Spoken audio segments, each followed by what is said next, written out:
Bismillahirrahmanirrahim. Assalamualaikum warahmatullahi wabarakatuh. Assalamualaikum warahmatullahi wabarakatuh.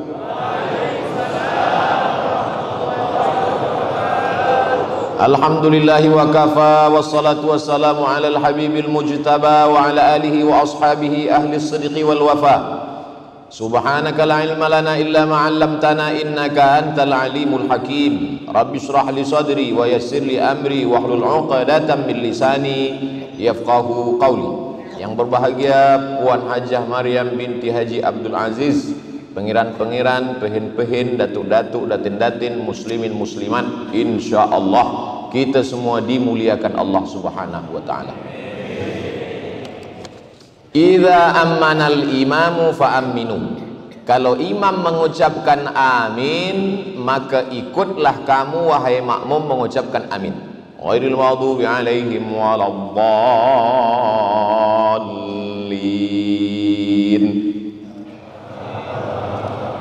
Tak boleh, imam belum. Ini itu mesti paham hadis. Idza ammanal imam dulu kata amin, baru makmum boleh amin. Boleh? Okey, kita ulang balik. Untung tak dalam sembahyang. Ihdinas siratal mustaqim, siratal ladzina an'amta 'alaihim ghairil maghdubi 'alaihim waladdallin.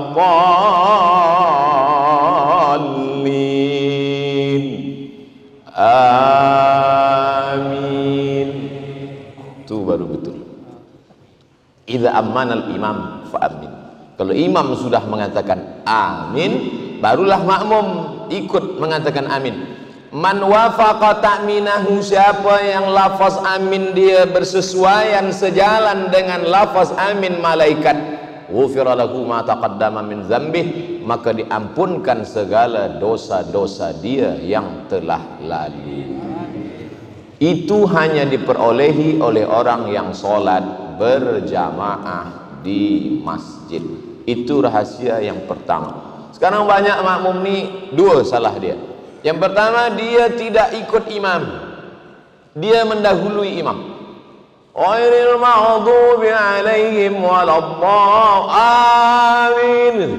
Ini namanya makmum Valentino Rossi. Dia nak cepat aja.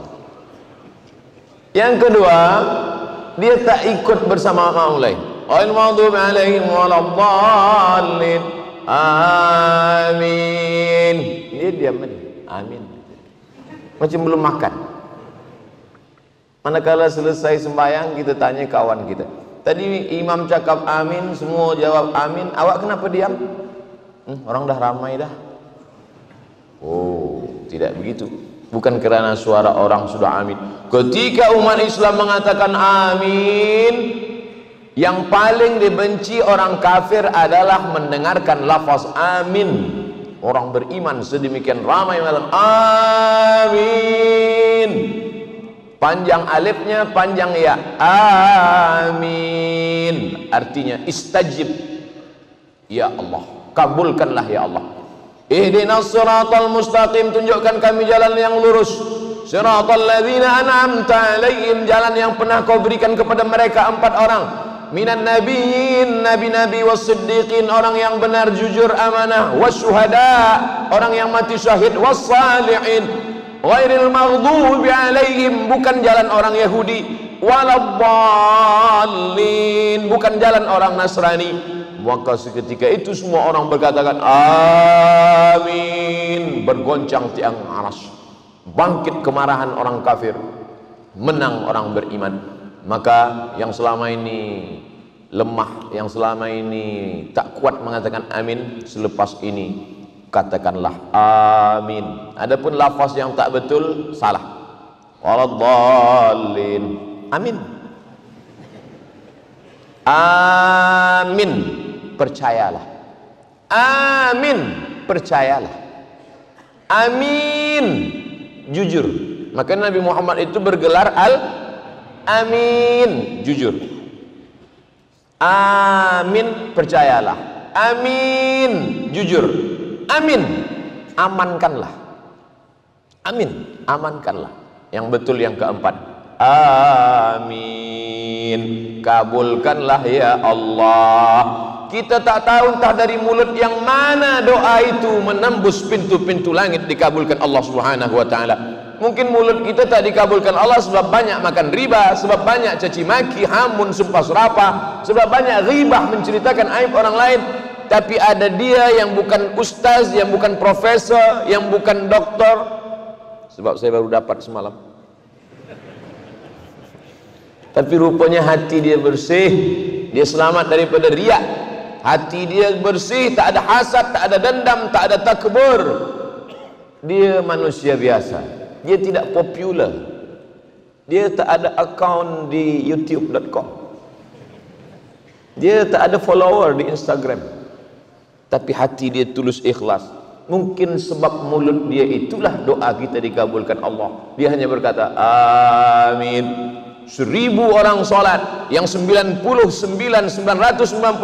satu pun tak dikabulkan, tapi sebab yang satu orang ini, maka kita sentiasa merasa. Makanya doa sholat istisqa minta hujan, tak ada istisqa bersendirian, istisqa berjamaah. Sebab apa? Bila turun hujan, orang tidak menyangka sebab doa sayalah hujan itu turun. Saya sampai hari ini belum pernah jadi imam istisqa. Walaupun beberapa kali jerebu, mereka minta saya tak nak jadi imam.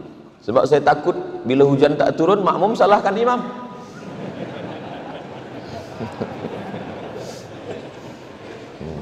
Tapi kalau makmum tu mengaji, dia faham, dia takkan salahkan. Sebab tak tahu entah dari mulut yang mana doa itu dikabulkan Allah. Maka berjamaah. Kalau hujan turun, dia tak, sebab sayalah maka hujan itu turun. Cuba kalau bukan saya yang imam, mana turun? Iya kalau turun, kalau tidak. Oleh sebab itu maka ini hikmah yang pertama. Sampai hikmah berapa Ustaz sampaikan malam ini? Saya tak tahu hikmah yang keberapa. 60 menit habis. Sesuai yang tertulis 600 ml. Lepas itu kita jawab soalan 15 menit. Lepas itu kita akan berdoa bersama-sama. Yang kedua, ketika kita sholat berjamaah nampak kaki imam, apakah iftirash atau tawarruk? Tawarruk, maaf beribu maaf cakap. Tawarruk rasa-rasanya tak boleh nak dicakapkan, tapi kerana masalah fiqh saya sebut juga. Tawarruk dari kata warik. Warik, maaf kalau silap salah, maknanya punggung, menempelkan ke lantai, maka disebut tawarruk. Yang kedua iftirash. Iftirash dari kata firash. Firash artinya tikar, menjadikan tapak kaki kiri menjadi tikar. Kita tak tahu apa itu duduk iftirash, apa itu duduk tawaruk. Dari mana kita tahu duduk ni duduk iftirash, duduk tawaruk? Dari mata menengok kaki imam. Makmum shaf pertama menengok kaki imam. Selama ini dia salah duduk iftirash dan tawaruk, dia betulkan sebab dia tengok kaki imam. Yang shaf kedua menengok kaki makmum shaf ketiga. Apa pula shaf ketiga?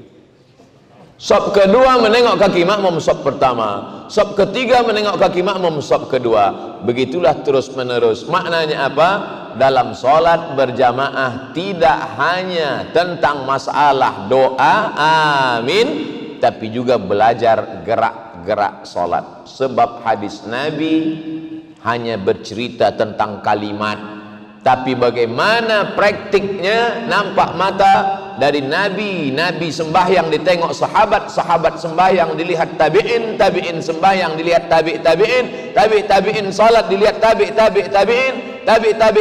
salat dilihat imam mazhab salat dilihat muridnya, sampailah kepada guru-guru kita, sampailah kita sekarang. Mustahil orang yang solat berjamaah itu letak kakinya salah, kerana dia tasalsul birriwayat bisanad, dia tengok dengan kedua matanya sampai kepada Nabi Muhammad sallallahu alaihi. Maka tak boleh orang masuk Islam. Dari mana awak belajar solat masuk Islam? Saya beli buku tuntunan solat, saya baca sendiri, saya solat sendiri. Salah. Jangankan geraknya, jangankan angkat tangannya, jangankan letak tangannya, jangankan duduk tasyahudnya, jangankan gerak tangannya, bacaannya pun pasti salah. Manakala dia buka Quran, dia tengok tulisan alif lam mim, alif lam mim, tulisan sama, bunyi beza. Alif lam mim dibaca alam nasrah, alif lam mim tidak dibaca alam, alif lam mim. Dari mana dia tahu beza alif lam mim dengan alam nasrah? Dari telinga mendengar imam. Oleh sebab itu mendengar bacaan imam, alhamdulillahi rabbil alamin, ha, ra, a. Di situ banyak orang salah. Ha dipegang dada, tak bergetar dia, itu huruf ha. Tapi kalau dia bergetar, alhamdulillahi lillahi hi, dipegang dada bergetar, hi, ha besar. Kalau tak bergetar, ha kecil. Kalau sedang mengajar, gosok gigi dulu. Kita khawatir dua kemungkinan, kalau tak imam pengsan, makmum mati. Sebab itu maka ini adalah belajar. Maka orang yang niat salat berjamaah ke masjid, niat dia niat belajar. Man kharaja fi talabil ilmi, siapa yang keluar rumah dengan niat menuntut ilmu, fahuwa fi sabilillah, maka dia sama seperti orang yang berjihad fi sabilillah hatta yarji'a, sampai dia pulang ke rumah. Jihad, jihad, jihad, jihad. Subuh jihad, zuhur jihad, asar jihad, maghrib jihad, isya jihad, malam jihad. Tak betul. Mana aku pernah pergi jihad ke Rohingya, aku tak pernah pergi jihad ke Uyghur, aku tak pernah pergi jihad ke Palestin. Kenapa dapat pahala jihad? Sebab niat dia ke masjid bukan hanya solat berjamaah, tapi niatnya adalah belajar solat. Nabi, di bawah Nabi sahabat, di bawah sahabat tabi'in. Tabi'in tak berjumpa dengan Nabi. Kalau ada tabi'in berjumpa dengan Nabi, namanya sahabat. Datanglah tabi'in berjumpa dengan sahabat. Nama sahabat ini adalah Khabbab ibnul Arth. Khabbab ibnul Arth. Ya Khabbab, ya, engkau pernah sembahyang bersama Nabi? Ya, saya sahabat Nabi, ikut perang dengan Nabi, salat di Masjid Nabawi bersama Nabi. Oh, kata tabi'in, Nabi itu kalau sholat mulutnya bergerak atau diam? Sholat zuhur, sholat asar, sholat yang tak berbunyi. Kata tabi'in, sahabat Khabbab ibnul Arth menjawab, Nabi kalau sholat mulutnya bergerak. Dari mana engkau tahu? Dari mana engkau tahu bahwa Nabi kalau sholat itu mulutnya bergerak? Kata Khabbab, bittirabi lihyatih, aku tahu mulut Nabi bergerak sebab janggutnya bergoyang.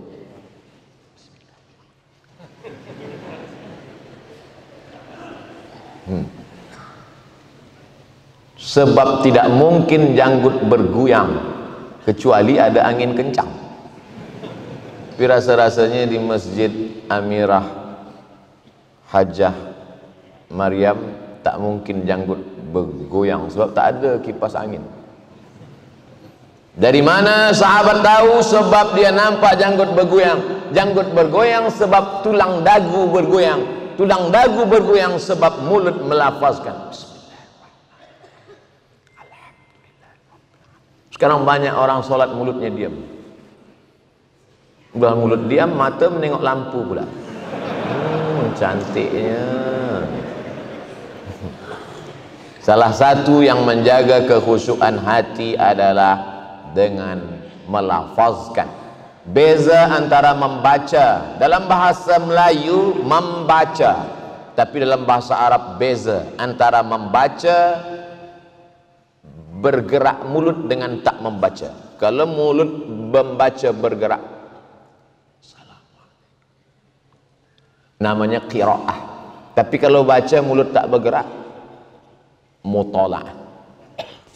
Mutala'ah artinya tala'a yutali'u mutala'ah, mata menengok tapi mulut tak bergerak.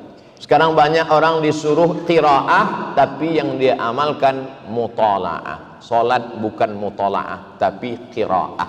La salata, tidak sah salat liman lam yaqra' bi Fatihatil Kitab, bagi sesiapa yang tidak qiraah, bukan mutala'ah, bukan mutala'ah tapi qiraah.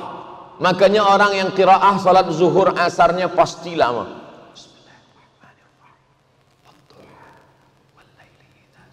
Tapi janganlah dengar macam itu pula. Tapi jangan pula sampai pakai lagu macam qari. Bismillahirrahmanirrahim. Biasa, jangan terlampau cepat, jangan terlampau. Sebab bila kita baca di mulut pasti satu nafas satu ayat. Tapi kalau tak dibaca di mulut, satu nafas satu Fatihah. Satu nafas tiga. Satu nafas tu boleh isinya tiga. Iftitah, Fatihah, ayat.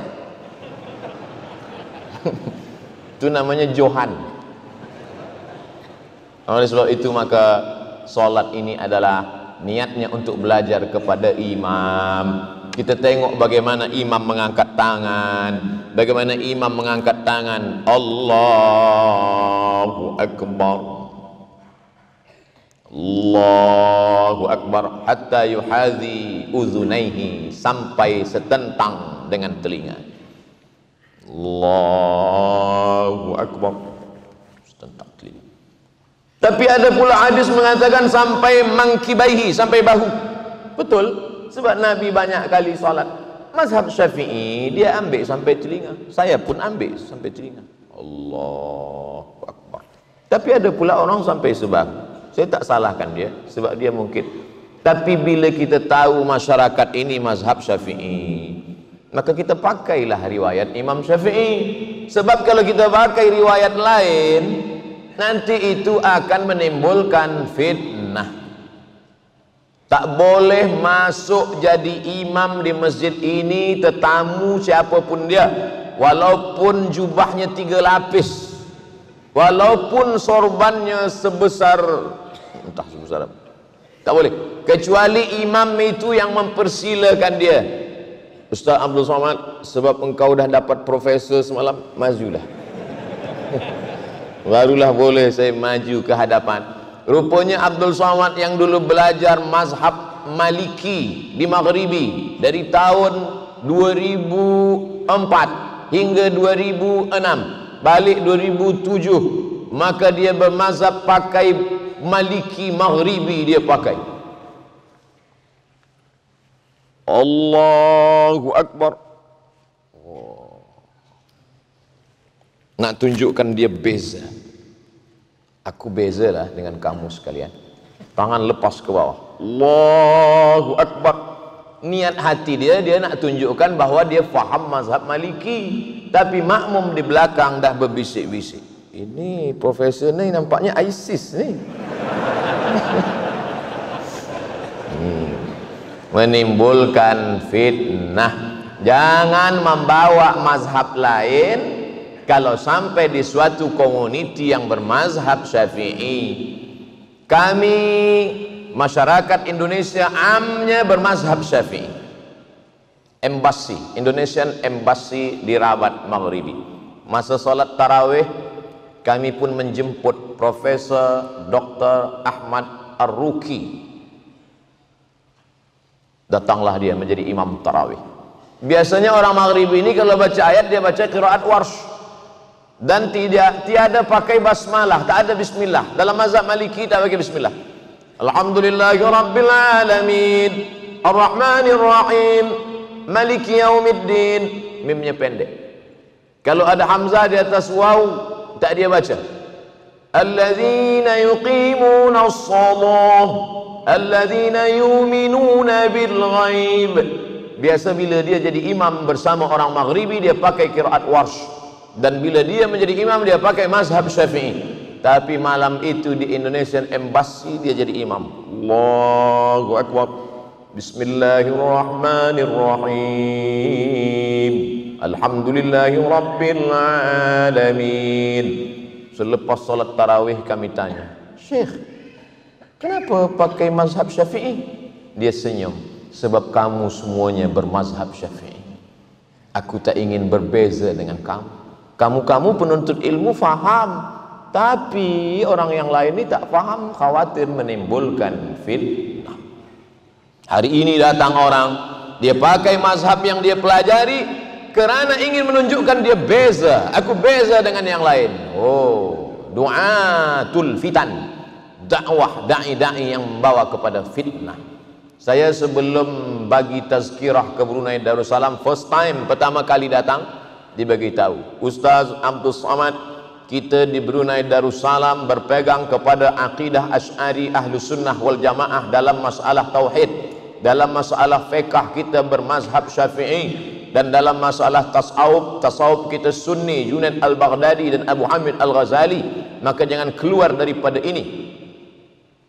Saya diam saja, sebab saya ni memanglah itu, tapi saya tak jawab. Takkan saya katakan memanglah aku macam itu.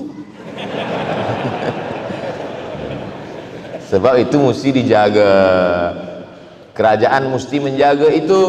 Sebab kata Imam Al-Mawardi dalam kitab Al-Ahkam As-Sultaniyah, hukum hakam kesultanan, fungsi daripada kerajaan gunanya adalah ra'id din wad daulah. Ra'id din, menjaga agama. Jangan sampai orang datang merusakkan akidah Ahlussunnah, merosakkan sehingga muncul kerisauan jamaah, ikhtilaf fiqh, ikhtilaf. Alhamdulillah terjaga akidah Ahlussunnah wal Jamaah. Abul Hasan Al-Asy'ari, fiqh 4 mazhab, Hanafi, Maliki, Syafi'i, Hambali, tapi kita pakai fiqh Syafi'i. Ini semua untuk menjaga umat. Maka dalam sembahyang pun begitu juga. Alhamdulillah imam-imam kita menjaga itu. Ketiga, malaikat selepas solat subuh, selepas solat asar, ditanya oleh Allah Subhanahu wa ta'ala. Allah bertanya bukan karena tak tahu. Orang kalau bertanya biasanya sebab dia tak tahu, tapi Allah nak tanya sebab Allah nak bagi tahu pada sesiapa sahaja yang tak tahu. Kata Allah bertanya kepada malaikat, malaikat, ya. Jadi malaikat ini ada 2, malaikat siang, malaikat malam. Dia pakai sip juga, sip A, sip B. Lepas sembahyang asar, malaikat naik. Allah bertanya, malaikat, ya, masa engkau tinggalkan tadi, orang Jerudong buat apa? Kata malaikat, orang Jerudong ramai di masjid. Kenapa mereka ramai? Sebab mereka nak dengar tazkirah Profesor Dr. Abdul Somad. Masya Allah. Itu kata saya je lah. Tapi di tempat lain malaikat bertanya, ditanya oleh Allah Subhanahu wa ta'ala, hai malaikat, ya, manakala engkau naik meninggalkan tugas malaikat malam, apa kerja manusia di bumi? Mereka berkumpul ramai, ya Allah, penuh. Mereka nak berzikir dengan aku? Tidak. Mereka nak buat apa? Nak menengok bola sepak. Berapa banyak budak-budak muda belia dari pukul 4 hingga azan maghrib tak sembahyang. Hayya 'alas salat, kata muazin di masjid. Di situ pula dia gol. Orang yang solat berjamaah, maka dia sedang dibanggakan Allah kepada para malaikat. Nih yang ketiga. Kira-kira bagaimana perasaan kita dibanggakan kepada para malaikat? Oh, susah untuk diceritakan dengan kata-kata. Jangankan dibanggakan kepada para malaikat, dibanggakan kepada para masyarakat Brunei Darussalam saja bangganya, Masya Allah. Pagi tadi ada yang kirim kepada saya screenshot, lupa pula, saya tengok kejap ya. Ada ini majalah ke, newspaper ke, wallahu a'lam bishawab. Tunggu kejap. Namanya Media Permata. Newspaper, tarikh Rabu 29, tajuknya pelajar cemerlang penyuluh kegelapan. Gambar paling besar Profesor Dr. Abdul Somad. Bangga, Masya Allah, bangga, rasa senang dalam hati, Masya Allah, bangga. Tapi ini bukan dibanggakan kepada manusia. Orang yang sholat berjamaah dibanggakan kepada para malaikat Raqib, Atid, Munkar, Nakir, Kiraman, Katibin, Israel, Mikail, Israfil, dan malaikat-malaikat yang tak ada nama disebutkan Allah Ta'ala. Maka nanti malaikat Munkar Nakir manakala kita mati, dia tengok, ini siapa Munkar? Kata Nakir, inilah yang dulu selalu kita tengok dibanggakan Allah. Oh, kalau gitu tak usah kita tanya lagi. Selalu ini dibanggakan Allah SWT. Tapi bagi yang tak sembahyang ke masjid, malaikat Munkar Nakir tanya, ini siapa? Entah. Siap-siap lah. Hammer dah siap lah. Oleh sebab itu maka malaikat-malaikat itu kenal dengan kita. Manakala manusia mati, datanglah malaikat membawa kain kafan min nur, terbuat dari cahaya. Turun malaikat membawa kain kafan dari nur, dari cahaya. Diambil ruhnya, diletakkan. Kemudian malaikat membawa masuk ke pintu langit yang pertama. Apa kata malaikat? Inilah orang yang kami rindukan, sebab tiap-tiap hari catatan dia, catatan amal dia, pagi dia juga, petang dia juga, pagi dia juga, petang dia juga. Kami dah lama rindu dengan dia, tapi ajal dia belum juga sampai. Mudah-mudahan kita masuk itu. Tapi ada pula yang dirindukan oleh malaikat pengazab. Aku memang dah lama nak menghantam dia, gitu. Memang dah aku siap-siapkan dah, gitu. Oleh sebab itu yang belum juga sembahyang berjamaah ke masjid, sembahyanglah. Allahumma ballaghtu, Allahumma fashhad, sudah ku sampaikan ya Allah. Tak juga beriman kepada Allah, ku serahkan pada Engkau ya Allah. Malaikat-malaikat itu besar, Ustaz. Uli ajnihatin, bersayap, masna, 2 sayap, wasulasa, 3 sayap, waruba, 4 sayap. Bila dia letakkan sayapnya di ujung timur, yang satu sayap di ujung barat, maka habis dunia ini. Satu malaikat. Itulah maka malaikat itu terbuat dari nur. Andai malaikat itu terbuat dari kulit, dari daging, dari tulang, tak muat dunia ini. Sempit. Makanya malam Lailatul Qadar itu disebut dengan Lailatul Qadar. Qadar artinya sempit. Qudira alaihi rizquhu. Ada orang yang disempitkan rezekinya. Lailatul Qadar, malam yang sempit. Kenapa malam Qadar itu disebut malam yang sempit? Tanazzalul malaikatu warruh. Karena semua malaikat-malaikat turun beserta ruh. Makna ruh 2 kata ahli tafsir. Yang pertama ruh manusia. Yang kedua ruh Jibril alaihissalam. Maka dibanggakan Allah Subhanahu wa taala kepada para malaikat. Ini yang keempat. Pagi dibanggakan. Dulu waktu aku mau menciptakan manusia, apa kata malaikat? Ataj'alu fiha man yufsidu fiha wa yasfikud dima. Untuk apa kau ciptakan mereka ya Allah? Nanti mereka hanya akan berkelahi menumpahkan darah. Apa jawab Allah? Inni a'lamu ma la ta'lamun. Aku lebih tahu, kamu tak tahu. Inilah rahasianya wahai malaikat. Dulu yang kamu katakan mereka akan berkelahi menumpahkan darah, mereka akan berperang, mereka akan caci maki, mereka akan menikam. Hari ini kau saksikan mereka bersimpuh di rumahku, mereka berjamaah mengagungkan aku. Maka kita semua malam ini dibanggakan Allah Ta'ala kepada para malaikat. Yang penting istiqamah. Qul amantu billah tsumma istaqim. Masuk yang keempat.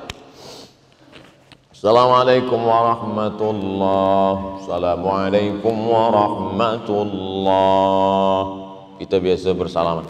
Assalamualaikum. Assalamualaikum.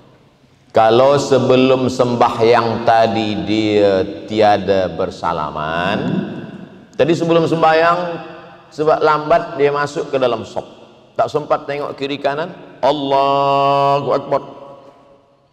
Selepas sembahyang baru dia tengok, Datuk, pakcik, sunnah. Sebab dalam hadis idzal taqal muslimani, kalau dua orang muslim berjumpa, wayal taqiyani bertatap muka berhadap-hadapan, wayatasafahani berjabat tangan, illa ghufira lahuma diampunkan Allah dosa-dosanya. Maka bersalaman pertama kali berjumpa bertatap muka sunnah.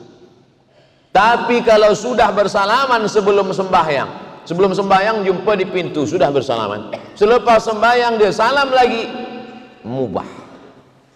Bukan kata Abdul Somad, Imam Nawawi dari kalangan mazhab Syafi'i. Kalau sebelum sholat dia belum bersalaman, selepas sholat dia bersalaman, sunnah. Kalau sebelum sholat dia sudah bersalaman, selepas sholat dia salaman lagi, mubah. Yang terbalik, nanti keluar dari masjid ditanya orang, apa hukum bersalaman selepas sholat? Mubah ke sunnah? Aku pun lupa pula. Sebelum sholat sudah salaman, selepas sholat salaman lagi, mubah. Sebelum sholat tak ada salaman, selepas sholat baru bersalaman, sunnah. Kata Imam Nawawi. Yang tak boleh itu sedang sholat salaman, itu tak boleh. Ada orang sholat ni dia tak tengok tempat sujud, dia tengok sebelah. Datuk, kata dia, sihat Datuk. Batal sholat. Mungkin orang yang buat macam tu dua je. Pertama budak kecil, yang kedua mu'alaf baru masuk Islam. Mu'alaf dia tak belum tahu, dia sangka sembahyang tu boleh bersalaman. Bila ada orang macam itu, maka kita maafkan. Boleh jadi dia khilaf, dia tersilap, dia tersalah. Makna yang keempat apa maknanya? Dengan bersolat berjamaah di masjid kita sedang bersilaturahim. Man ahabba ayyubsata lahu fi rizqihi, siapa yang mau dilapangkan rezekinya, dibanyakkan rezekinya, wa yunsa'alahu fi atharihi, dipanjangkan umurnya, falyasil rahimahu, hendaklah dia menyambung tali silaturahim. Sambung balik silaturahim. Sekarang ada orang menyambung tali silaturahim di kafe, masuk 2-3 lagu. Silaturahim apa ni? Menyambung silaturahim di mall, menyambung silaturahim di tempat maksiat. Na'udzubillah. Namanya baik, tapi perbuatan itu tak baik. Awak ni sedang apa? Saya sedang mencuci. Oh, mencuci baik, tapi mencuci maaf dengan air kencing, dengan air najis, mana boleh? Mencuci dengan air najis, kain yang bersih pun menjadi najis. Na'udzubillah. Maka tidak ada jalan silaturahim yang paling baik kecuali yang keempat, di masjid. Alhamdulillah. Di mana awak berjumpa dengan dia? Anak kita bertanya kepada kita, ayah. Ya anak, ya Ananda. Di mana ayah dulu berjumpa dengan kawan ayah Pak Cik ini? Ayah dengan Pak Cik ini dulu kenalnya di masjid. Sedap kita bercerita di masjid. Malu kadang seorang ayah bercerita kepada anak, ayah, ya, ayah kenal Pak Cik di mana? Kami dulu sama-sama mabuk. La ilaha illallah. Wal iyad billah. Tapi tak apalah, dulu mabuk, selepas itu hijrah, taubat, baik juga. Illa man taba, siapa yang taubat, wa amana, beriman dengan baik, wa amila amalan salihah, beramal salih. Saya dari tadi tengok ke arah jamaah sana, satu pun tak ada menengok saya. Saya sempat sakit hati juga sikit. Kenapa jamaah ni nak tengok ke sini? Rupanya ada gambar lebih besar dan lebih handsome di sana. Masya Allah, tabarakallah. Oleh sebab itu maka dengan menengok muka, menengok wajah, kita tahu dari tatapan matanya, dari tatapan mata jendela jiwa. Jiwa ni dari matanya kita tahu. Ustaz Abdul Somad, ya, saya tengok mata Ustaz. Kenapa? Mengantuk lah. Saya tengok Ustaz ni kurang rehat lah, kata jamaah. Oleh sebab itu maka kita mesti banyak-banyak bersilaturahim. Kadang kita ni lemah, letih, tak ada semangat. Tapi bila orang datang ramai, bangkit semangat. Banyaklah jamaah bila nengok saya sebelum bagi tazkirah, dia bisik ke telinga saya, Ustaz sehat, sanggup bagi tazkirah? Dalam hati saya, tengok aje lah nanti. Ini bukan kuasa kita, ini bukan kekuatan kita, ini adalah kekuatan orang banyak. Yang akan aku sampaikan ini kalam Allah, firman Allah, yang akan kusampaikan ini sabda Rasulullah sallallahu alaihi wasallam. Yang akan aku jumpai ini adalah hamba-hamba Allah, tempat aku berpijak bumi Allah. Maka apa yang menghalangi aku untuk menyampaikan itu semua? La haula wala quwata illa billah. Ini bumi Allah. Tapi walaupun begitu kita tetap ikut aturan perundang-undangan internasional. Ini memang bumi Allah, tapi masuk tetap bawa paspor. Jangan nanti orang datang dari luar Malaysia, Indonesia, datang dari Thailand, ditanya mana paspor? Ini bumi Allah. Mana boleh? Ayo bacakan pula ayat. Lillahi ma fis samawati wa ma fil ard. Langit dan bumi punya Allah. Mesti faham. Kita hidup di dunia. Dunia ni ada aturan, ada perundang-undangan, ada international law, kita ikuti itu. Nah, ini semua kebaikan-kebaikan, banyak-banyak bersilaturahim. Kenapa kita tengok orang sakit? Sebab orang sakit ini sedang down, sedang lesu, sedang letih, sedang takut, sedang cemas. Datanglah kita menengok dia. Saya pernah tengok orang yang sudah tua, lama sakit, terbaring di rumah sakit. Tapi manakala saya datang, saya ajak dia bercerita tentang kaherah. Umur dia mungkin 50, 60, 70. Tapi dia dulu belajar kaherah. Saya datang, saya tanya, Ustaz, macam mana dulu kaherah? Dia bercerita, dulu masa saya di kaherah, saya kenal sini, bangkit semangat dia. Isteri anak dia pun heran. Ayah sihat balik. Selama ini dia terbaring saja di rumah sakit, di hospital. Selepas itu dia balik terbaring di bilik. Tapi selepas kami datang menengok, melawat dia, dia bangkit semangat. Dia duduk di bilik tetamu, cerita sampai akhirnya kami balik. Artinya apa? Dengan bersilaturahim akan membangkitkan semangat. Makanya kita cerita dengan orang sakit itu. Ustaz Abdul Somad, ya, kata doktor saya ni tak lama lagi matilah Ustaz. Jangan takut, doktor tu nak mati, sihat. Maka kita menengok orang sakit ni, kita bangkitkan semangat dia. Bila kita silaturahim ni, kita bangkitkan spirit hidup dia. Jangan kita pula menakut-nakuti dia. Pak Cik, saya tengok kalau macam ni rasanya tak sampai hari Jumaat. Oleh sebab itu maka kita bangkitkan semangat. Begitu juga dengan solat berjamaah. Assalamualaikum warahmatullahi wabarakatuh. Assalamualaikum warahmatullahi wabarakatuh. Sehat. Alhamdulillah. Saya mungkin sihat ini sebab banyak berjumpa dengan orang. Macam-macam orang saya jumpa. Bentuk macam-macam. Assalamualaikum Ustaz. Waalaikumsalam. Macam-macam cara salam. Ada begini, ada begini, ada begini, ada pula begini, lepas tu begini. Macam-macam manusia saya jumpa. Yang penting dia doakan kita.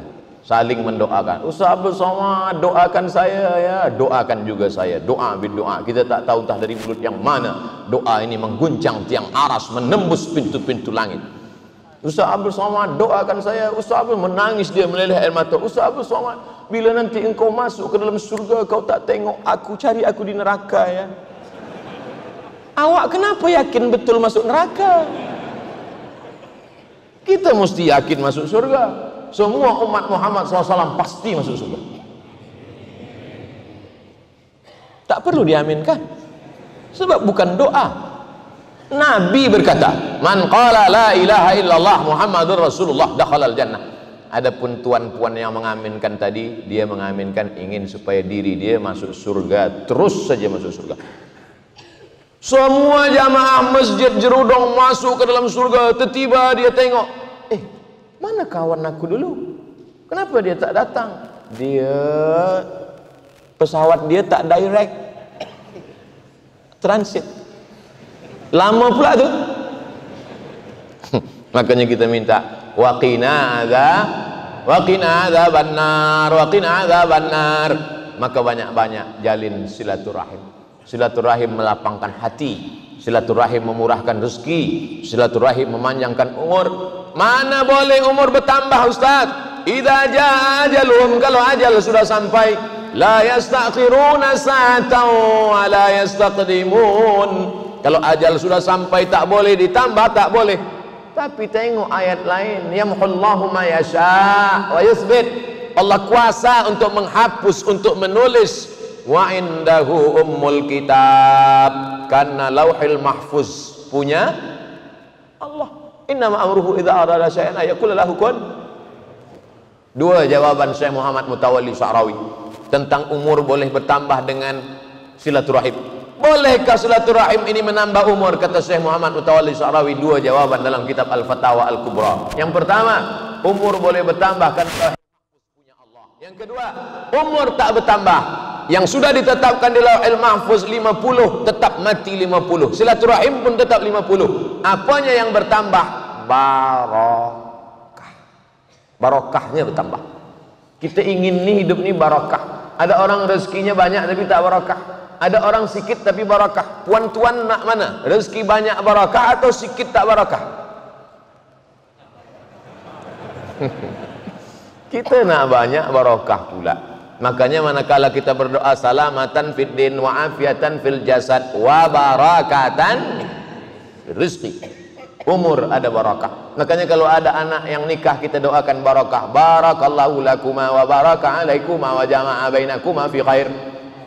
Ada anak akikah kita doakan barakah. Barakallahu laka fil mauhub wa syakartal wahib wa ruzqta birrahu wa balagha asyuddahu. Itu doa untuk anak akikah. Ini sekarang banyak orang akikah anak dia tak nak datang. Tuan, esok anak saya akikah datang ya.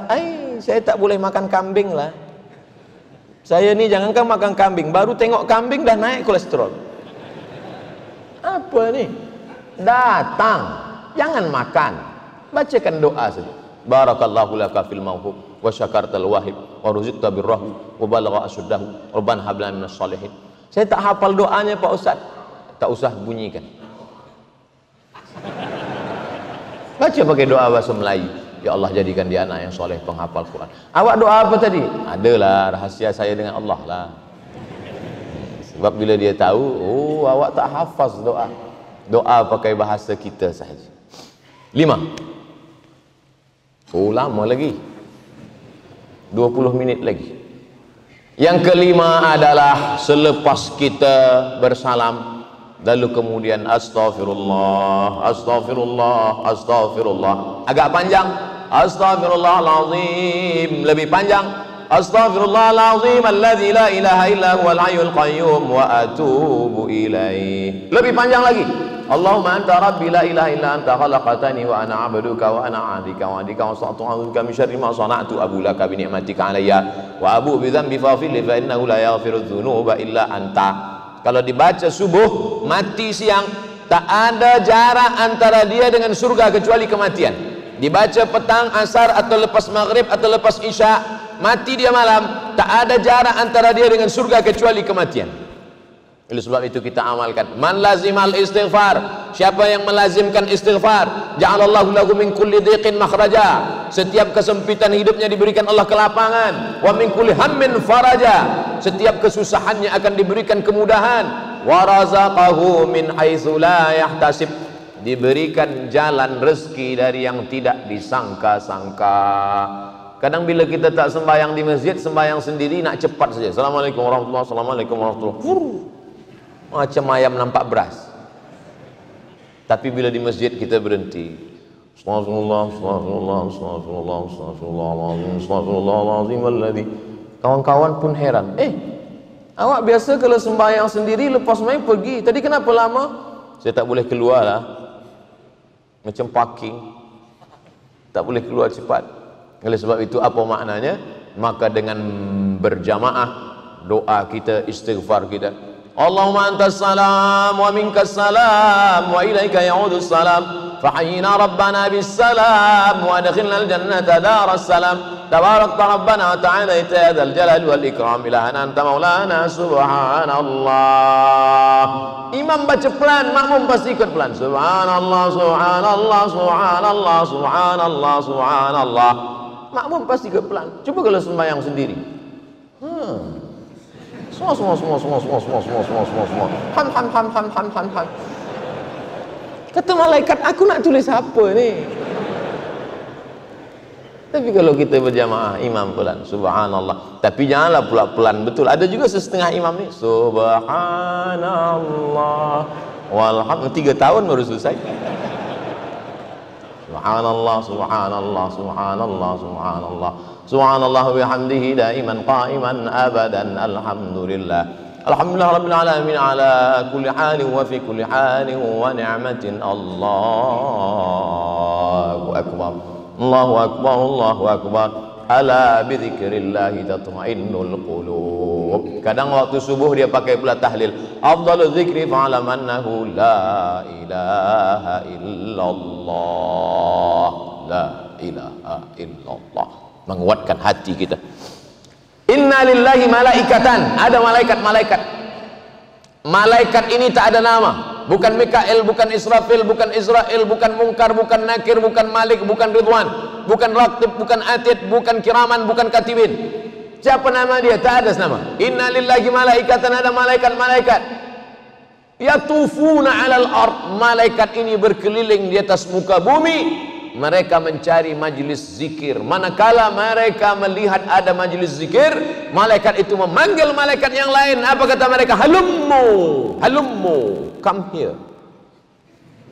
Halummu ila hajatikum. Marilah kemari, inilah hajat yang kamu cari dari tadi. Sebab mereka ingin mencari majlis zikir. Apa kata Nabi SAW? Idza marartum bi riyadil jannah farta'u. Kalau kamu lalu di taman surga, makan minumlah kamu di situ. Di taman surga ada makanan, ada minuman, ada tempat muttaqina fiha 'alal araik. Mereka duduk bersandar di kerusi-kerusi yang tinggi. Kalau kamu lalu di taman surga, makan minumlah kamu. Kata sahabat, mana ada taman surga di dunia ya Rasulullah? Taman surga itu kan di akhirat. Mana ada taman surga di dunia? Kata Nabi, ada taman surga di dunia. Apa taman surga di dunia itu? Halaqatuz zikir. Majlis-majlis zikir. Ketika orang yang berzikir itu lepas berzikir, dia tegak berdiri, turun malaikat. Nada mudadin minas sama. Datang malaikat turun dari langit. Apa kata malaikat? Qumu maufuran lakum. Berdirilah kamu tegak, karena semua dosa kamu sudah diampunkan Allah Subhanahu wa taala. Hadis riwayat Ahmad dalam kitab Al-Musnad. Berapa hadis tentang zikir beramai-ramai ini? Lebih 20-30 hadis.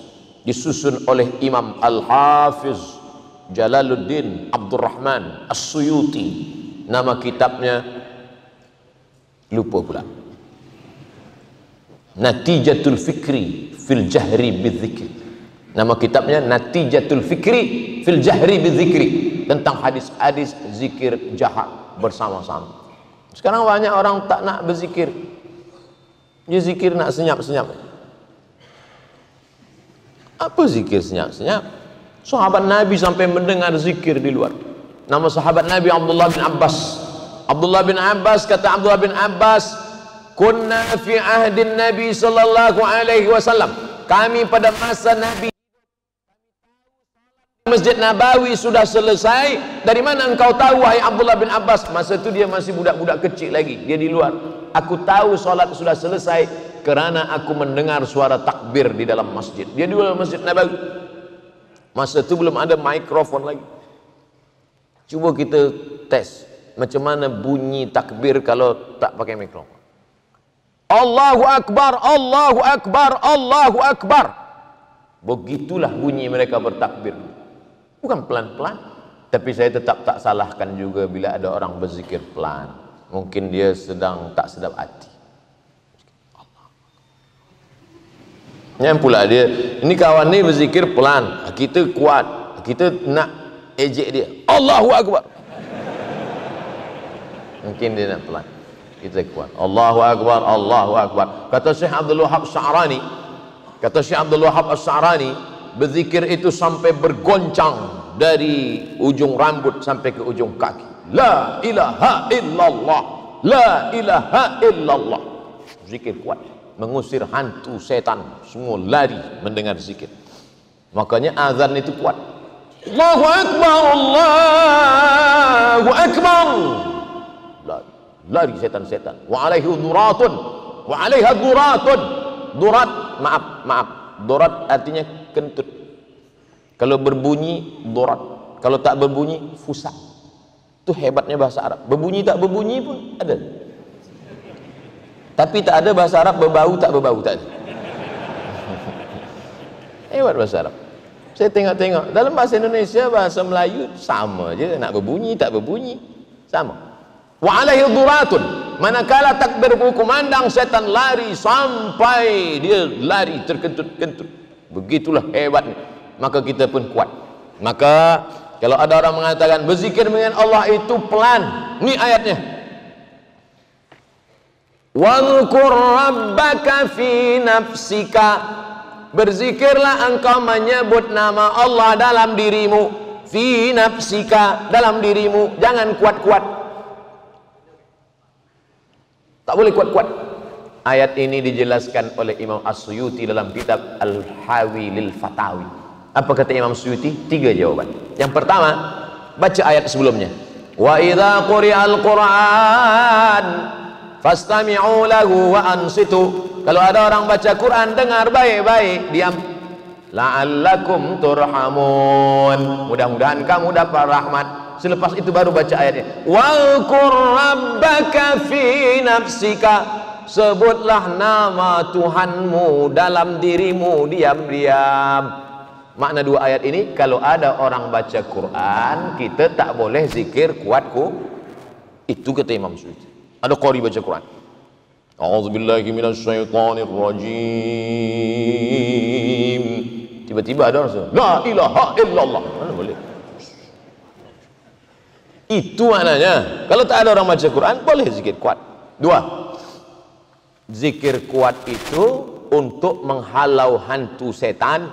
Sedangkan ayat ini untuk Nabi Muhammad SAW. Wadhkur rabbaka, ka artinya engkau di situ siapa? Muhammad SAW. Wadhkur rabbaka fi nafsika, sebutlah Tuhanmu dalam dirimu, hai Muhammad, senyap-senyap dalam hati, jangan kuat-kuat. Sebab Nabi Muhammad sudah terpelihara dari setan.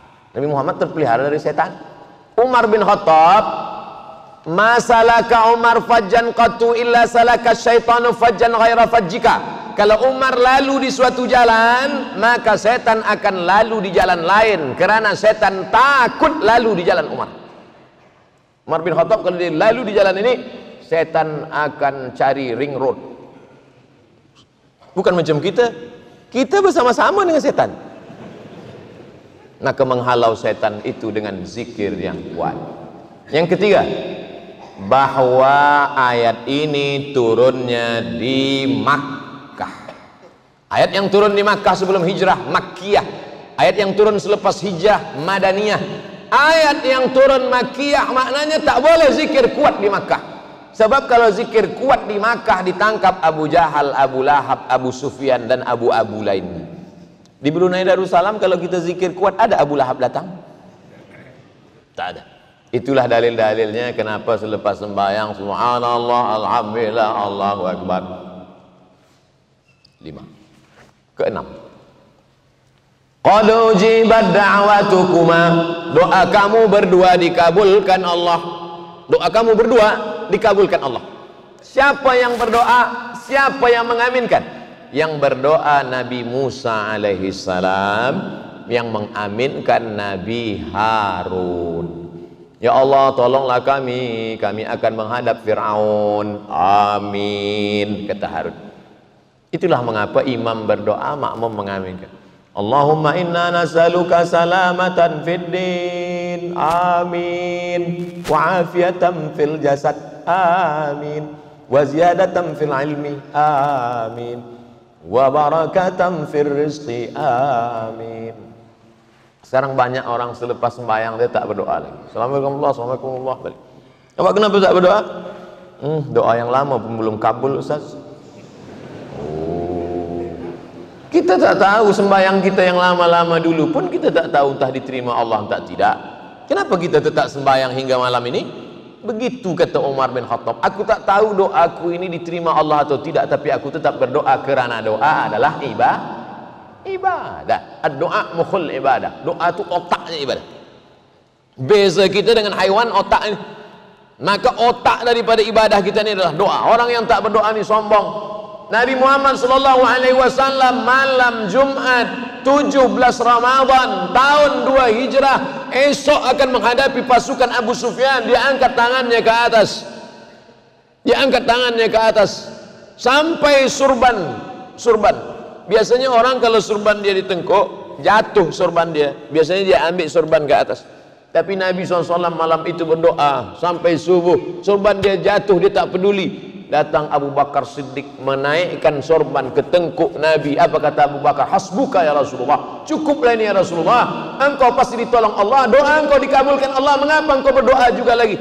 Nabi Muhammad yang dijamin Allah, wala sawfa yu'tika rabbuka fatarda, apapun yang kau mau akan diberikan Allah. Tetap juga berdoa hingga subuh. Kita, kenapa kita tak berdoa? Padahal Nabi SAW dijamin Allah, ditolong Allah, tetap juga dia berdoa sampai subuh. Nabi kalau berdoa, Nabi Nabi ke atas mimbar, Nabi ke atas mimbar, baju Nabi itu lengannya besar, maka manakala dia angkat kedua tangannya, jatuh lengan itu ke bawah, maaf, nampak ketiak Nabi. Sahabat yang di bawah menengok, apa kata sahabat? Ra'aitu bayadha ibtayhi, aku tengok Nabi mengangkat tangan sampai nampak putih ketiak Nabi. Salah satu kehebatan Nabi Muhammad SAW, tapak tangannya atyabu min rihil miski, lebih harum daripada semerbak kasturi. Dan Nabi ketiaknya putih. Beza dengan kita pipi pun hitam. Makanya banyak orang baru berjumpa dengan Nabi, belum Nabi berkata, dia sudah bersyahadat, asyhadu an la ilaha illallah wa asyhadu anna Muhammad Rasulullah. Nampaknya nurun nubuwah. Kita nengok kita, na'udzubillah, tak sama kita dengan Nabi. Nabi nur, cahaya. Maka Nabi SAW mengajarkan kita berdoa. Nabi pernah naik ke atas mimbar. Mimbar Nabi itu 3 saja. 1, 2, 3. Amin kata dia. Amin kata dia. Amin kata dia. Sahabat heran, apa nih ya Rasulullah? Amin 3 kali. Amin. Kata Nabi, aku mendengar, kamu tak mendengar. Aku memandang, kamu tak memandang. Apa yang kau dengar? Apa yang kau pandang? Tadi Jibril datang. Jibril baca 3 doa. Ba'dan liman adraka Ramadan falam yughfarlah. Celaka orang yang jumpa dengan Ramadan tapi doanya tak dikabulkan Allah, dosanya tak diampunkan Allah. Amin. Jibril berdoa, Nabi mengaminkan. Ba'dan liman adraka walidahul kibara ahaduma aw kilahuma falam yudkhilahul jannah. Celaka orang yang jumpa dengan ibu bapanya sampai tua tapi dia tak berbakti hingga dia tak masuk surga. Amin. Jibril berdoa, Nabi mengaminkan. Ba'dan liman dzukirta wa lam yusalli alaika. Celaka orang yang manakala disebut namamu tapi dia tak berselawat kepadamu. Amin. Makanya bila disebut nama dia, semua jamaah berselawat, Allahumma salli ala sayyidina Muhammad wa ala alihi wa sahbihi wa barik wa sallim. Apa maknanya? Nabi Harun mengaminkan doa Musa, Nabi Muhammad mengaminkan doa Jibril, maka mengaminkan doa imam adalah sunnah. Imam berdoa, aminkan. Ustaz, saya tak aminkan doa imam. Kenapa? Saya tak dengar. Imam biasanya berdoa, kita dengar. Saya beberapa kali sembahyang di Brunei Darussalam, saya dengar imam. Allahumma afina fi jasadina, Allahumma afina fi baladina, Allahumma aslimna, Allahumma sallimna wa sallimil muslimin, Allahumma ansur ikhwanana al-mujahidina fi Falastin. Maka kita aminkan. Lalu kemudian dia tutup pula dengan Al-Fatihah. Membaca Al-Fatihah sebelum berdoa, di tengah doa, di ujung doa, itu adalah salah satu bentuk wasilah. Ya ayyuhalladzina amanu taqullah, hai orang yang beriman, takutlah kepada Allah. Wabtaghu ilaihil wasilah, bertawassullah kamu dengan wasilah. Kita tak mungkin terus saja kepada Allah, mesti kita ada wasilah. Apa wasilah kita? Wasilah kita dengan membaca Al-Fatihah. Hadisnya sahih dalam Sahih Bukhari. 3 orang masuk ke dalam gua. 3 orang masuk ke dalam gua. Turun hujan, dia duduk, datang batu menutup pintu gua. Kata yang satu, ya Allah, bukakanlah pintu gua ini berkat sedekahku. Terbuka.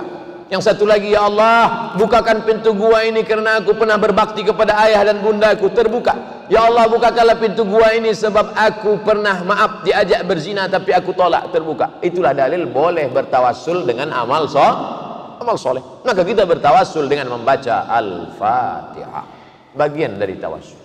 Itulah 6 rahasia yang tersembunyi di balik keutamaan fadilah salat berjamaah. Kalau ada ustaz lain yang menyampaikan 10, 15, berarti ilmu dia lebih banyak daripada Abdus Somad. Mudah-mudahan yang saya sampaikan malam ini bermanfaat buat saya, buat kita semua, menjadi bekal untuk menghadap Allah Subhanahu wa taala. Amin ya rabbal alamin. Boleh. Alhamdulillah, itulah intisari dari kondisi zaman kita sekaya dari ilmunya Ustaz Dr. Suara. Mudah-mudahan apa yang disampaikan memberikan manfaat kepada kita, dan kita satu setengah jam untuk sisi soal jawab yang sudah kita pergunakan kepada Ustaz. Dalam selanjutnya ini adalah dapat mampu jawab, ada mungkin sebuah soalan yang mana yang dapat Ustaz. Jadi sebelum saya membacakan soalan-soalan yang telah pun dicatatkan kepada saya, begitu saya telah didatangi oleh beberapa teman yang minta ajukan soalan kepada yang mulia Ustaz Doktor. Yaitu saya menggunakan dengan cara saya sendiri, Ustaz, apa yang saya sampaikan oleh teman ini. Dia ada masalah mengenai dengan salat yang kakinya tidak dapat dilipat atau tidak dapat duduk iftiras ataupun duduk atau sujud. Jadi dia menggunakan duduk di kursi. Jadi masalah yang menjadi kepentingan dia ialah saya banyak melihat di masjid ataupun beberapa buah masjid cara sembahyang duduk di masjid ini berbagai-bagai cara. Bahkan saya melihat di YouTube, Ustaz, pun berbagai-bagai cara yang imam tunjukkan cara berlainan dalam masjid ini lain, dalam masjid lain, mengikut ceramah lain. Jadi dia minta Ustaz untuk pencerahan yang mana sebetulnya menurut sunnah ahli wal jamaah bagi duduk di atas kursi bagi orang yang tidak mampu sujud. Silakan Ustaz. Kaidah dalam fikih ad-darurat tubihul mahzurat. Darurat, emergensi membolehkan yang mahzurat. Kalau kita dalam keadaan normal, dalam keadaan sehat, tegak berdiri. Tapi kalau dalam keadaan sakit, kita boleh solat duduk. Bahkan Nabi manakala dia sudah tua, badannya sudah besar, sudah berat, solat sunatnya pun duduk. Solat sunat duduk. Kaki yang tak boleh ditekuk, maka dari awal takbiratul ihramnya tegak. Bukan duduk dari awal, tegak di awal. Masa awal tu tegak. Allahu Akbar. Letak kerusi, kaki kerusi itu di awal, kaki kerusi di awal sajadah, di pangkal sajadah. Bukan kaki orang yang sakit itu di pangkal sajadah. Kaki kerusi itu di pangkal sajadah. Maka dia agak maju ke hadapan sedikit. Dia agak maju sedikit. Jadi kaki kerusi itu yang di sajadah. Banyak juga saya tengok dia salah, dia tegak di pangkal sajadah, kaki kerusi dia di sana, yang belakang mengamuk. Balik dari situ bertambah sakit. Dia maju, kaki kerusi di pangkal sajadah, dia tegak. Ghairil maghdubi alaihim waladdallin. Amin. Bismillahirrahmanirrahim. Qul huwallahu ahadunillahus samad. Kaki kerusi di pangkal sajadah. Ini pangkal sajadah. Terus dia tegak. Qul huwallahu ahadunillahus samad lam yalid wa lam yulad wa lam yakul lahu kufuwan ahad. Rukuk. Kalau boleh rukuk, rukuklah. Kalau tak boleh rukuk sebab mula sakit, duduk. Allahu Akbar. Sami Allahu liman hamidah. Sujud. Allahu Akbar. Lebih rendah lagi sikit. Kalau tuan puan nanti pergi umrah di Makkah, ada masjid Sulaiman bin Abdul Karim Ar-Rajihi. Masjid itu dia buat, dia bina untuk mengenang almarhumah emak dia, Aisyah Ar-Rajihi. Maka di situ di hadapan ini dibuat ada kerusi, panjang kerusi, panjang kerusi. Dulu masa saya belajar di Kaherah, itu di sop awal, sop pertama, kiri kerusi, kanan kerusi. Sop kedua, kiri kerusi, kanan kerusi. 2017 saya ke Kaherah, sop 1, sop 2 sudah tak ada kerusi lagi. Rupanya kerusi makin banyak di belakang. Orang makin banyak sakit kaki. Artinya apa? Orang sakit tetap ke masjid, badannya sakit, jiwanya sehat sebab dia menengok orang. Jangan orang tua kita yang sudah sakit, ayah, mak sakit di rumah aja lah, tunggu malaikat maut datang. Bawa dia ke masjid supaya semangat dia. Dulu kita tak berjalan, dia gendong kita, dia bawa. Sekarang dia tak berjalan, kita pula gendong dia, kita bawa ke masjid. Kita belikan kerusi, kita letakkan kerusi di samping kiri atau samping kanan, letakkan. Bila ada orang, apa awak bawa? Ini bapa saya, ini bunda saya. Baik, tegak dari awal. Saya dari awal pun tak boleh tegak. Dari awal tak boleh tegak, duduk. Ini dari awal. Selepas itu maka sop ini dihitung, dikira dari awal kerusi. Begitulah yang kami terima, yang kami saksikan, yang kami pelajari tentang orang-orang yang tidak mampu. Saya merasa tak mampu sholat dalam keadaan sakit, rasanya di rumah saja sebab ganggu orang lain. Jangan, sebab kita tetap ke masjid. Tak boleh tegak, duduk. Tak boleh duduk di kerusi, duduk di lantai. Sampai-sampai kalau tak boleh duduk di lantai sekalipun, ada nama sholat di atas tempat tidur, pakai isyarat mata saja, Allahu Akbar, hadapkan ke arah kiblat, Allahu Akbar. Mata pun tak juga boleh, baru kita sembahyangkan ramai-ramai. Salat jenazah, la kafarata laha illa dzalik. Tidak ada yang boleh menebus salat kecuali salat itu sendiri. Saudara mara kita yang sedang berada di hospital tak boleh salat karena doktor berkata jangan kena air, sebab bila dia kena air dia akan sakit tulang, dia akan sakit, dia akan demam. Fa illam tajidu ma'an fatayammamu sa'idan thayyiba. Kalau ada yang sakit atau darurat atau tiada air, maka tayammum. Orang sakit bukan kita bawakan limau. Orang sakit dibawakan limau. Yang makan orang sehat. Kita bawakan tanah untuk tayamum. Dia tak boleh bertayamum, ditayamumkan. Itulah maka anak-anak kita yang kita ajarkan tayamum. Tuan lelaki tak boleh tayamum.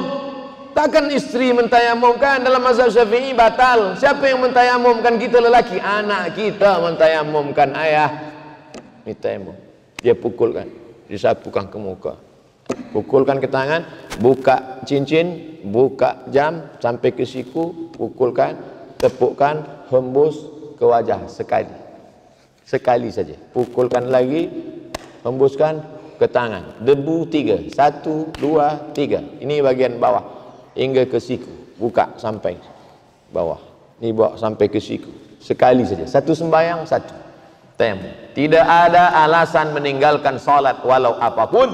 Man taraka salata muta'ammidan, sesiapa yang meninggalkan sembahyang secara sengaja, faqad kafara jihara, maka kafirlah dia secara nyata. Mudah-mudahan kita termasuk istiqamah sampai akhir hayat insyaallah. Amin ya rabbal alamin. Allah. Ini soalan dari hamba Allah. Saya pernah mendengar satu ceramah agama, betulkah tidak atau benarkah tidak suami salat berjamaah di rumah bersama istrinya, anak-anaknya. Nilai pahalanya cuma dapat 1. Suami dapat 1, istri dapat pahala 1, anak-anak pun dapat pahala 1. Dibandingkan suami salat berjamaah di masjid dapat pahala 27. Mohon pencerahan. Qul, katakan ya Muhammad, in kuntum tuhibbun Allah, kalau kamu memang cinta kepada Allah, fattabi'uni, ikuti aku. Satu-satunya jalan keselamatan, fattabi'uni, ikuti aku, Muhammad sallallahu alaihi wasallam. Hadisnya, alaikum bisunnati, ikuti sunnahku, wa sunnatil khulafa'ir rasyidin al-mahdiyyin min ba'di, sunnah khulafa' rasyidin sesudahku, Abu Bakar, Umar, Utsman wa Ali. wa an kulli sahabati Rasulillahi ajma'in. Addu 'alaiha bin nawajiz, gigit pakai gigi geraham. Meninggal Nabi Muhammad sallallahu alaihi wasallam, Abu Bakar jadi imam. Meninggal Abu Bakar, Umar jadi imam. Umar meninggal, Ali jadi imam. Ali meninggal, Utsman jadi imam. Di mana mereka sholat berjamaah? Di masjid. Tapi saya pernah melihat hadis Nabi sholat berjamaah di masjid, di rumah. Betul? Sahih. Nabi sholat malam. Allahu Akbar. Makmumnya siapa? Anas bin Malik. Anas bin Malik diserahkan ibunya bernama Ummu Sulaim. Umur dia 10 tahun. Anas bin Malik membawakan terompah selipar, membawakan air wudhu, membawakan kain Nabi, serumah dengan Nabi. Salat dia di belakang, di samping Nabi. Salat pula istri Nabi di belakang. Itu menunjukkan Nabi pernah salat berjamaah di bilik, di rumah, tapi salat bukan salat wajib. Adapun salat fardu, maka lelaki suami salat ke masjid. Suami yang salat ke masjid, suami yang soleh. Suami yang salat di rumah, suami solihah. Puan ingin salat di rumah berjamaah dengan anak yang belum baligh, boleh. Anak belum baligh jadi imam, dia sudah berkhitan. Hadis Sahih Bukhari tentang imam umur 7 tahun. Imam kecil. Tapi masa itu mereka sudah berkhitan, sudah tak ada lagi najis. Dibacaannya pula baik, tajwidnya idgham, ikhfa, qalqalah, gunnah bila gunnah, baik. Sampai-sampai maaf beribu maaf, rupanya imam yang kecil tadi bila dia rukuk terbuka bajunya di belakang. Lalu kemudian kata sahabat di belakang, tak adakah kain untuk menutup bagian belakang imam kita ini? Budak kecil. Memang dia kecil, tapi hafalan dia banyak. Memang dia kecil, hafazan Quran dia banyak. Oleh sebab itu maka puan yang di rumah boleh solat bersama anak, atau sesama perempuan, solat berjamaah perempuan di rumah. Bagaimana kalau kami yang perempuan ingin ke masjid? Ada yang mengatakan perempuan solat di rumah, sebab perempuan yang solat di dalam kamar bilik lebih baik lagi, di dalam rumah lebih baik lagi, di dalam kamar bilik kecil lebih baik lagi. Semakin kecil semakin terpelihara lebih baik. Hadisnya sahih. Tapi tengok juga hadis yang lain. Nabi kalau meluruskan kata saf, kata Nabi, sebaik-baik saf lelaki di depan, sebaik-baik saf perempuan di belakang. Cuba tengok. Khairu sufufir rijal, sebaik-baik saf lelaki di depan, sebaik-baik saf perempuan di belakang. Apa makna cakap Nabi? Saf lelaki di depan, saf perempuan di belakang. Maknanya ada perempuan di belakang. Kalau tak ada perempuan di belakang, pasti kata Nabi, sebaik-baik saf lelaki di depan, yang perempuan pergi balik. Makanya sampai hari ini pintu masuk Masjid Nabawi Babus Salam, keluar dan masuk dari Babus Salam keluar Babul Baqi. Di belakang Babul Baqi Babu Jibril, di belakang Babu Jibril Babun Nisa. Babun Nisa ini bukan sekarang. Babun Nisa sudah ada masa zaman Umar bin Khattab. Zaman Umar bin Khattab bila ada lelaki masuk dari Babun Nisa, ditangkap, dicambuk, sebab dia sudah ikhtilat, bercampur dengan perempuan. Maknanya apa? Ada perempuan sholat tapi tetap menjaga menutup aurat, tidak tabarruj, la tabarrujna tabarrujal jahiliyatil ula, tidak bersuara dengan suara. Kadang di beberapa masjid tempat perempuan ini ditutup dengan kain, tutup, perempuan tak nampak, tapi suara dia kedengar. Kadang kita pula takut masuk kita ke masjid, ki. Tetaplah jaga suara, jangan bergurau dalam masjid, menjaga ibadah. Maka perempuan solat berjamaah boleh dengan syarat-syarat yang ketat. Wallahu a'lam bishawab. Terima kasih Ustaz. Saya baru menerima SMS kesian 2, jadi terakhir juga. Jadi maaf saya mewakili bagi pihak muslimah Masjid Al-Amirah Hajah Maryam Kampung Jundung. Soalan saya begini Ustaz Doktor, istri yang menjaga sholatnya, istri yang menjaga ibadah puasanya, istri yang mentaati suaminya, apabila suaminya bersolat berjamaah di masjid, apa yang suaminya dapat dari Allah yang ganjaran pahala, istri juga akan dapat sama yang ganjaran pahalanya dari Allah. Persoalannya begini Ustaz, apakah benar kami yang bergelar istri ini akan dapat ganjaran pahala yang sama tanpa berkurang sedikit pun apabila suami sholat di masjid. Karena saya pernah mengamati satu ceramah dalam YouTube yang bergelar Profesor menjelaskan hal ini bersandarkan dengan hadis baginda Rasulullah sallallahu alaihi wasallam. Mohon pencerahan Ustaz Doktor. Perempuan mengadu kepada Nabi sallallahu alaihi wasallam, lelaki itu boleh puasa, lelaki itu boleh sembahyang berjamaah, lelaki itu boleh iktikaf, lelaki itu boleh amal banyak, sedangkan kami ini hamil, maaf, kami ini pula uzur syar'i haid, kami ini pula membesarkan anak-anak, bagaimana nih ya Rasulullah? Maka kata Nabi SAW, amal dia yang baik menjaga keluarga ini sama seperti amal lelaki. Itulah yang disyarahkan oleh ulama. Hadis yang pendek inilah yang disyarahkan oleh ulama, bahwa perempuan mendapatkan amal yang sama. Man ala thalatha banatin, siapa yang membesarkan, memandikan, menyuapkan, menjaga anak 3 perempuan, fa'addabahunna, dia didik dengan baik-baik, diajarkan cara makan, diajarkan cara pakaian, kanan dulu, buka kiri dulu, diajarkan cara doa, masuk kaki kiri, keluar kaki kanan. Wa ahsana ilaihi wa zawwajahunna, dia nikahkan dengan orang baik-baik, wa ahsana ilaihinna, dia buat baik sampai mati, falahul jannah, maka surgalah baginya. Lalu kemudian ketika dia mengandung, maaf, melahirkan anak 9 bulan 10 hari, meregang nyawa, mati dia, matinya mati syahid. 9 bulan 10 hari meregang nyawa, mengandungkan anak, menyusukan, bernilai ibadah, bernilai ibadah, mendapatkan pahala ibadah. Maka perempuan-perempuan yang maaf hamil, jangan malu. Ini awak anak yang keberapa? Yang ke-7. Apa ini tahun hamil? Ibadah. Ada ibadah putus, salat selepas mati putus, baca Quran selepas mati putus. Idza matal insan, kalau manusia mati, hadis riwayat Muslim, inqata'ah, putus. Tapi ada yang tak putus. Mana dia? Waladun salihun, anak yang soleh yang terjaga di tengah malam berkata, Rabbi firli wali walidayya warhamhuma kama rabbayani shaghira. Husnu taba'ulil mar'ati li zawjiha, husnu taba'ulil mar'ati li zawjiha, perempuan yang baik menjaga keluarganya, kehormatan suaminya, maka dia sama mendapatkan pahala kebaikan-kebaikan. Beruntung bertuah, mudah-mudahan tuan-puan senantiasa menjaga ini sehingga Allah Ta'ala melimpahkan rahmat, maghfirah, ridha dan kebaikan-kebaikan. Amin ya rabbal alamin. Soalan Ustaz. Assalamualaikum Prof. Adakah sudah dikira atau termasuk dalam kewajiban memberi nafkah zahir jika seorang suami memberi izin kepada istrinya untuk bekerja dan makan gaji?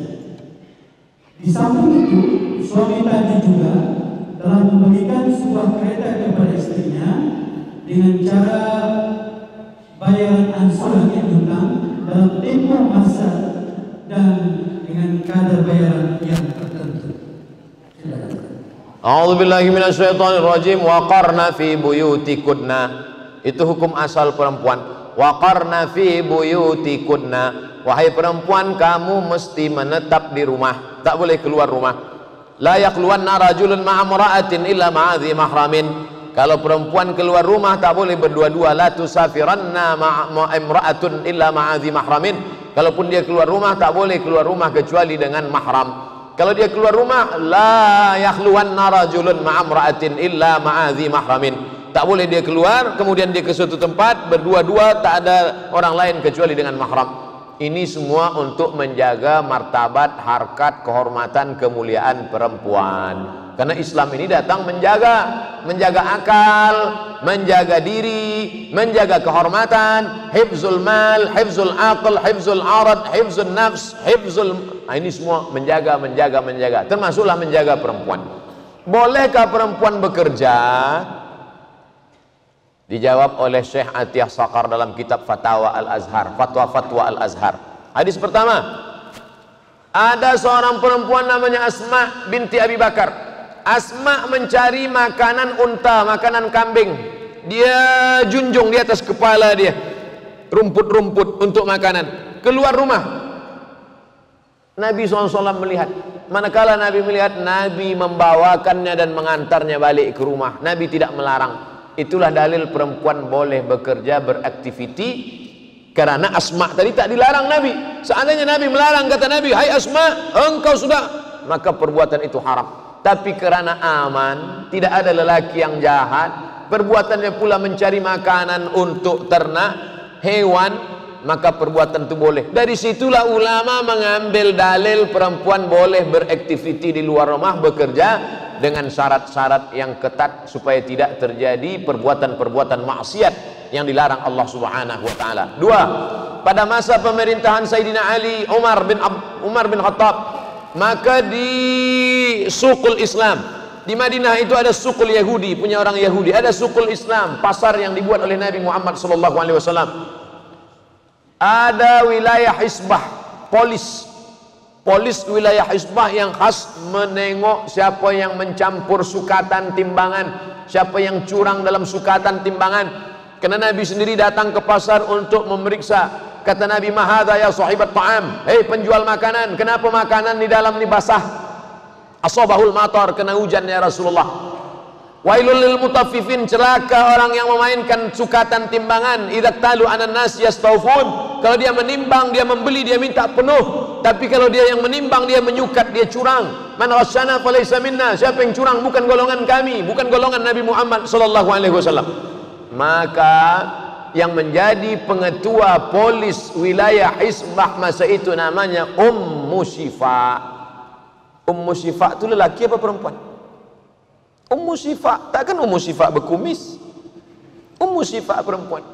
Itulah dalil perempuan boleh beraktiviti, tapi dengan syarat yang ketat. Syarat yang pertama, la tabarrujna tabarrujal jahiliyatil ula, tidak bersolek-solek jahiliyah. Syarat yang kedua, la yakhluwanna rajulun ma'a imra'atin, tak boleh berdua-duaan dengan lelaki yang tak mahram. Syarat yang ketiga, tak boleh dia musafir dengan lelaki yang tak mahram. Syarat yang keempat, hendaklah dengan izin walinya. Kalau suami ada, maka izin suaminya. Syarat yang kelima, la yadribna bi arjulihinna, dia tak pukulkan kakinya ke lantai.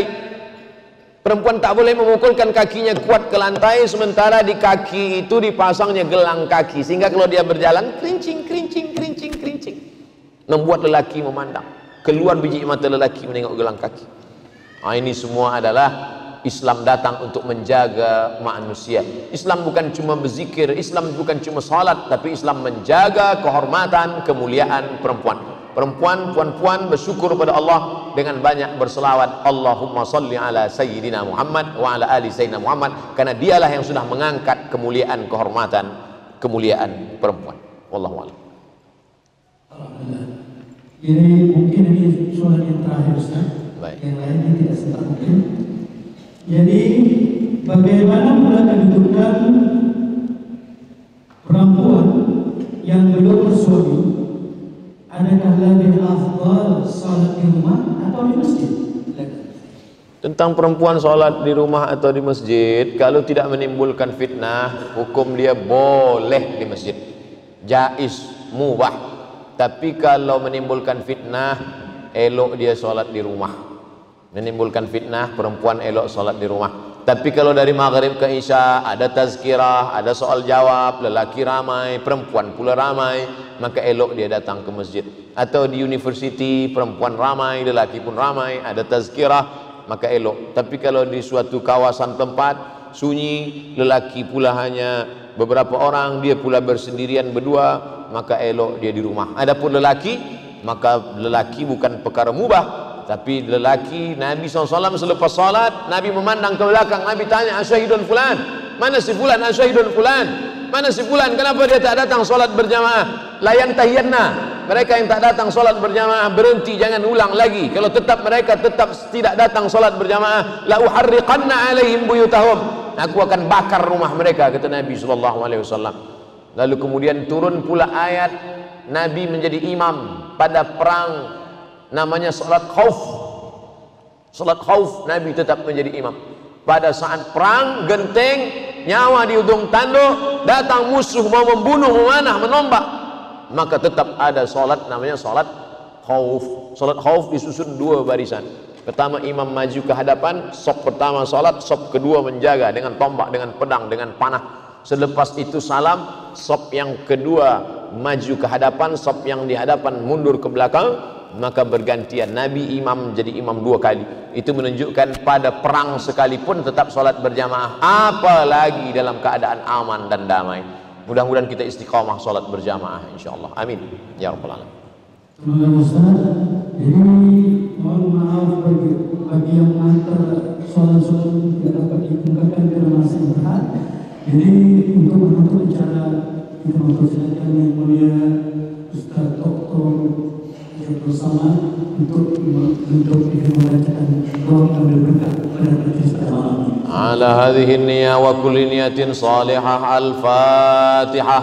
أعوذ بالله من الشيطان الرجيم بسم الله الرحمن الرحيم الحمد لله رب العالمين الرحمن الرحيم مالك يوم الدين إياك نعبد وإياك نستعين اهدنا الصراط المستقيم صراط الذين أنعمت عليهم غير المغضوب عليهم ولا الضالين آمين اللهم صل على سيدنا محمد وعلى آل سيدنا محمد اللهم إنا نتوسل إليك بحق محمد صلى الله عليه وسلم والنبيين والصديقين والشهداء والصالحين. Kami mohon kepada Engkau ya Allah dengan kemuliaan Nabi Muhammad sallallahu alaihi wasallam, dengan kemuliaan surah Al-Fatihah, antu yassir lana umurana, mudahkan segala urusan kami, urusan dunia dan akhirat. Wa tuballigh maqasidana, sampaikan segala maksud tujuan hidup kami dan tujuan mati kami mencari ridha-Mu ya Allah. Wa anta dafa'na al-ghala wal waba wal fahsya wal riba wal zina wal munkar. Jauhkan negeri kami, jauhkan negeri tempat kami mencari nafkah, jauhi negeri tempat kami berusaha, jauhkan negeri tempat kami lahir dan besar, jauhkan negeri tempat kami hidup dari segala malapetaka, bencana, musibah ya Allah. Allahumma ja'al abna'ana wa banatina min hafazil Qur'an wal hafizat. Jadikan anak cucu keturunan kami menjadi para penghafaz Al-Quran. Allahumma ja'alhum minal mujahidina fi sabilik bi amwalihim wa anfusihim. Jadikan mereka anak-anak yang menolong agama-Mu di masa akan datang dengan nyawa dan harta serta kuasa mereka ya Allah. Rabbana ighfir lana dzunubana, ampunkan dosa kami, wali abaina, ayahanda kami, wali ummahatina, ibu kami, wali azwajina, pasangan hidup kami, wali zurriyatina, anak cucu keturunan kami, wali masyayikhina, tuan-tuan guru kami, wali man hadarana, semua yang hadir di majlis ini, wali man ghaba anna, yang tak dapat hadir karena udzur syar'i, wali ikhwanina alladzina sabaquna bil iman, saudara-saudara kami yang sudah mendahului kami dengan iman. Allahumma ja'al quburahum rawdatan min riyadil jinan. Jadikan kubur mereka salah satu dari taman-taman surga-Mu ya Allah. La taj'al quburahum hufratan min hufarin nar. Jangan Kau jadikan kubur mereka salah satu dari lubang neraka-Mu ya Allah. Allahumma barik lana fi arzaqina, berikan berkah pada rezeki kami supaya kami boleh berwakaf, berinfak dan bersedekah ya Allah. Allahumma ij'alna ma'al ladzina yastami'una al-qawla fayattabi'una ahsanah. Jadikan kami orang-orang yang mendengarkan tazkirah yang baik kemudian mengiringinya dengan amal-amal saleh yang baik. Allahumma jama'na ma'al habibil mustafa fi jannatikal ula. Satukan kami bersama Nabi Muhammad SAW dalam surga Jannatul Firdaus. Allahumma khtim lana bihusnil khatimah wa la takhtim alaina bisu'il khatimah. Rabbana atina fid dunya hasanatan wa fil akhirati hasanatan wa qina adzabannar. Wa sallallahu ala sayyidina wa maulana Muhammad wa ala alihi wa sahbihi wa sallam walhamdulillahi rabbil alamin. Taqabbalallahu minkum minna wa minkum taqabbal ya karim. Terima kasih segala perhatian, mohon maaf segala kekhilafan. Wassalamualaikum warahmatullahi wabarakatuh.